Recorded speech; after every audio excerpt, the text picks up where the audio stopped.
ሰላም ሰላም የፎዚያ የዩቲዩብ ተከታታዮች እንዴት ናችሁ? ሰላም ናችሁ? እኔ እግዚአብሔር ይመስገን በጣም ደህና ነኝ። ከትናንት ወዲያ የሰራሁት ቪዲዮ ላይ አንዳንድ ነገር አማክሬያችሁ ነበረ። ውጭ ሀገር መሄድ እፈልጋለሁኝ። እቤቴ ውስጥ እየሰለቸኝ ነው ስራ። ምክንያቱም ብዙ ደክማለሁ፣ ግን ወጪ እንጂ ትርፍ የለውም፣ ገቢ የለም እና ሰው ቤት ሰርቼ ልጠቀም ብያችሁ ነበረ። በጣም ነው የማመሰግነው ለመለሳችሁልኝ ደስ የሚል ምላሽ፣ ሞራል የሚሰጥ። አንዳንዶቻችሁ ደግሞ አለ 60 ዓመት ስለሞላኝ ልታሸማቅቁኝ የፈለጋችሁ ነበራችሁ። አንዳንዶቻችሁ ደግሞ 60 ዓመት አልፎሻል፣ ስለዚህ አንቺ እንደ ወጣት ነው መሆን ያለብሽ፣ የ60 ዓመት አሮጊት አትመስይም እና ራስሽን እንደ ወጣት አድርገሽ ዘና ብለሽ መምጣት ትቻለሽ፣ አይዞሽ ብለውኛል። ሞራል የሰጡኝ ልጆች በጣም ነው የማመሰግነው። በጣም ደስ ብሎኛል። አሁን እኔ በሞራል ተነስቻለሁ ማለት ነው። የሚያስፈልገኝን ነገር አዘጋጅቻለሁ። ለምሳሌ የምለብሳቸውን ልብሶች፣ ጫማ፣ የተለያየ ነገር ሻንጣዬን አዘጋጅቻለሁ። እንጀራ ወዳለሁ። እንጀራ እያደረኩኝ ነው። አሁን እንጀራ ማስቀምጣለሁ። ግን ችግሩ ምንድን ነው? ሁሉን ነገር አዘጋጅቼ ጨርሻለሁ። ይዤ የምመጣውን ግን ፓስፖርትና ቪዛ ደግሞ ምንድነው ትራንስፖርት ያስፈልግሻል ተብያለሁ። የዚህን ዋጋ ደምራችሁ ያለውን ነገር ትነግሩኛላችሁ። እሱን ከጨረስኩ በኋላ ቀጥታ ወደ እናንተ መምጣት ነው ያለብኝ ማለት ነው። ስለዚህ አሁን እኔ ለእናንተ መነግራችሁ ምንድነው ከዛሬ ጀምሮ እንደ ወጣት እሆናለሁ ማለት ነው። በቃ እንደ ወጣት ወጣ ገባላለሁኝ። እድሜንም አልቆጥርም።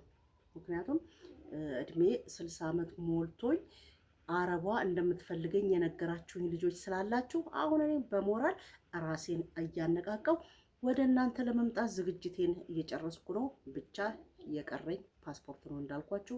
እሱን ከጨረስን በኋላ ብዙ የምናወራቸው ነገሮች ይኖራሉ። ግን እዛ ከመጣ በኋላ እንዳትክዱኝ። ምክንያቱም እኔ አረብ ሀገር አላቀውም። እዛ ስለማላቀው እዛ ከደረስኩ በኋላ የት አባሽ እንዳትሉኝ፣ እንዳታባረሩኝ፣ አይዞሽ እንዳላችሁኝ፣ በርቺ እንዳላችሁኝ በውስጥ ያወራችሁ ልጆች የምር ተስፋ የሚሰጥ ነው። አልጠበቅኩም ነበር። በጣም ነው ደስ ያለኝ ስለ እውነት። እንዴ ታዲያ ምንድን ነው 60 ዓመት ቢሞላሽ ታዲያ ምን ብርቅ ነው እንዴ? 60 ዓመት አይዞሽ ብላችሁ ሞራል የሰጣችሁ ልጆች ስለ እውነት እኔ በጣም ደስ ብሎኛል። አሁን ወደ እናንተ ስመጣ ምን ይዤላችሁ ልምጣ? አሁን ዋናው ነገር ምን ይዤላችሁ ልምጣ? አሁን እኔ ቀረብ ብዬ ነው የማወራችሁ። ያው እውቀቱም ስለሌለኝ በደንብ የሚሰማችሁም ስለማይመስለኝ ማለት ነው። እስቲ ንገሩኝ ምን ይዤላችሁ ልምጣ? እኔ ሽሮ በርበሬ ደግሞ ምንድነው ሚጥሚጣ ያለች ልጅ አለች። ችግር የለም ስትመጪ ይዘሽልኝ ያለች ልጅ አለች። ግን እናንተስ ሌሎቻችሁ ምን ትፈልጋላችሁ? ያለውን ነገር ንገሩኝ። ለመለሳችሁልኝ መልካም ምላሽ በጣም ነው የማመሰግነው። ሞራል ሆናችሁኛል። ከዛሬ ጀምሮ ወደ ስራ ገባለሁ ማለት ነው። በቃ ወደ ፓስፖርት ጉዳይ ሄዳለሁ። ግን ሻንጣዬን እንዳዘጋጀሁ ነው የምነግራችሁ። ሻንጣዬ ያለቀለት ነገር ነው፣ በቃ ተዘጋጅቷል። አሁን የፓስፖርት ጉዳይ ነው እና እሱን ጨራርሳችሁ ነገሩኝ። በጣም ነው የማመሰግነው። ወዳችኋለሁ። እንደገና ደግሞ አንዳንድ ነገር ተስፋ የሚያስቆርጡ ነገሮችን እሱን ደግሞ አትንገሩኝ። ያው የእድሜ ጉዳይ ስለሆነ እናንተ ተስፋ የሚያስቆርጥ ነገር ከነገራችሁኝ እድሜ ያጥራል። እድሜ እንዲረዝም አይዞሽ 60 ዓመት ምንድን ነው አይዞሽ ብላችሁ እድሜን እንትን በሉልኝ። ያው እድሜን አበረታቱት እንዲጨምር፣ ከዛም በላይ ይጨምር። ግን ሞራል የሚነካ አይደለም። ነገም እናንተ ስለምታረጁ ያው እኛም ወጣት ነበርን በጊዜው፣ አሁን ደግሞ አርጅተናል።